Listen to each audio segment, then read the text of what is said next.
3 2 1. السلام عليكم يا صاحب. باليوتيوب الحمد لله وصلت إلى باب 30,000 مشترك. ما 5 مليون مشترك. بدخل 10 مليون. انا من 15 مليون رصدت الاطفال وسويت جيف اواي 10 سيارات. والله سويناها يا جماعه. بالمبلغ 10 مليون دولار. كان يتمنى السفر إلى الخارج، لكن الظروف المادية الصعبة والديون منعه. وعندما سافر أضاء برج خليفة ودخل كتاب جينيس للأرقام القياسية. لكن لنعود بالزمان إلى الوراء قليلا، كان يعيش هذا الشاب ظروفا صعبة أصابته بالإحباط لعدم قدرته على متابعة دراسته الجامعية، فاتجه إلى منصة اليوتيوب التي رأى فيها بصيص أمل في تحقيق أحلامه. وعندما وصل إلى النصف مليون مشترك وبدأ يرى مستقبله يكبر أمامه، اصطدم بوالده الذي هدده بالمقاطعة في حال استمر في عمله كصانع للمحتوى.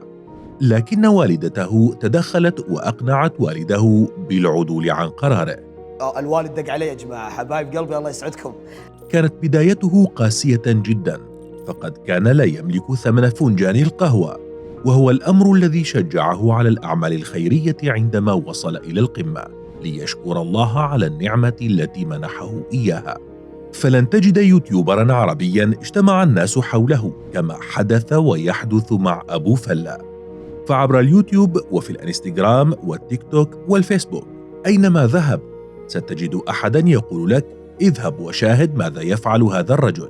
وأينما بحث لن تجد يوتيوبرا في العالم يشترك في قناته الكبار والصغار على اختلاف ثقافاتهم وخلفياتهم، كما يحدث مع هذا الشخص الذي دخل قلوب الملايين، ليس لما يقدمه من محتوى موجه للشباب، وإنما لما يفعله تجاه المجتمع الذي يعيش فيه. فبدأ أولا بمساعدة من يعيش بمحيطه من أصدقاء وأقرباء، ثم وسع رقعته الجغرافية الإنسانية وزاد من قيمة ما يقدمه حتى وصل إلى ملايين الدولارات. ومن خلال قناته التي يشترك فيها أكثر من 23 مليون شخص، وفيها أكثر مما يقرب من 3 مليارات مشاهدة، والتي ربح منها ملايين الدولارات. هذا هو الحال مع حسن سليمان الملقب بأبي فلة، والذي إذا ما أردت الحديث عنه يجب أن يتضمن كلامك أرقاما ضخمة، حتى بات ما يناسبه من ألقاب هو لقب أبي الأرقام، وبات الرقم الأصعب في لعبة قوامها الأرقام، وأصبح من يجمع ويحسب خلفه يحتاج إلى لقب أبي الرياضيات. لكننا سنترك جميع هذه الألقاب خلفنا ونتحدث أكثر عن لقب أبي فلة، والذي يرفض الإفصاح عن جنسيته، لكنه لا يترك فرصة إلا ويفصح فيها عن مشاريعه الخيرية الضخمة، وكان آخرها 10 ملايين دولار يتم جمعها من داخل غرفة زجاجية في برج خليفة لتخرج إلى المحتاجين من اللاجئين حول العالم. لكن هذا النجاح الذي وصل إليه أبو فلة كان متوجا بمئات الآلاف من الدولارات التي يجنيها من قناته الأسطورية. فكم تبلغ ثروته الحالية؟ وما الذي حدث معه في مشروعه الخيري الأخير؟ ضحك وناسة وفلة.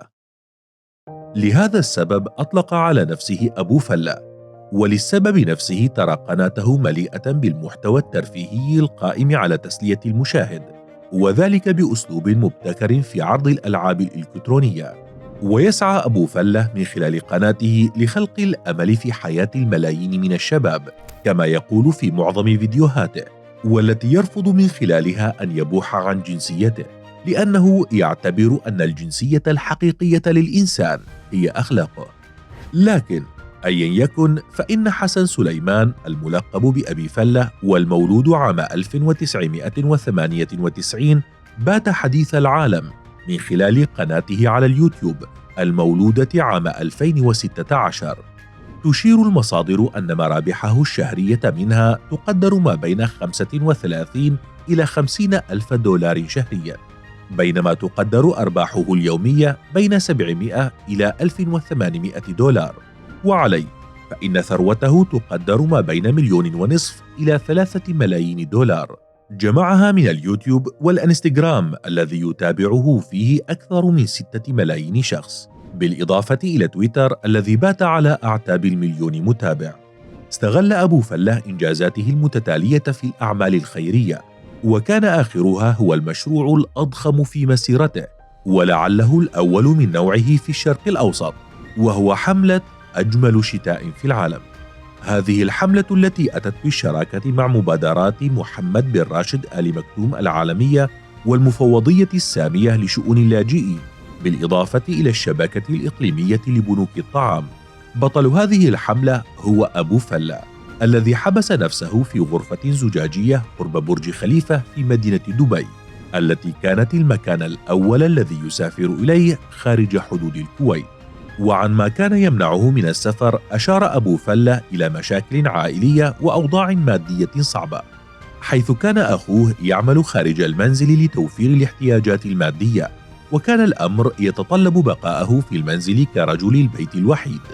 بدأ أبو فلة حملته في 7 يناير يوم الجمعة، معلناً أنه لن يخرج من الغرفة حتى يجمع 10 ملايين دولار، والذي بدا للجميع أنه مبلغ ميؤوس الوصول إليه.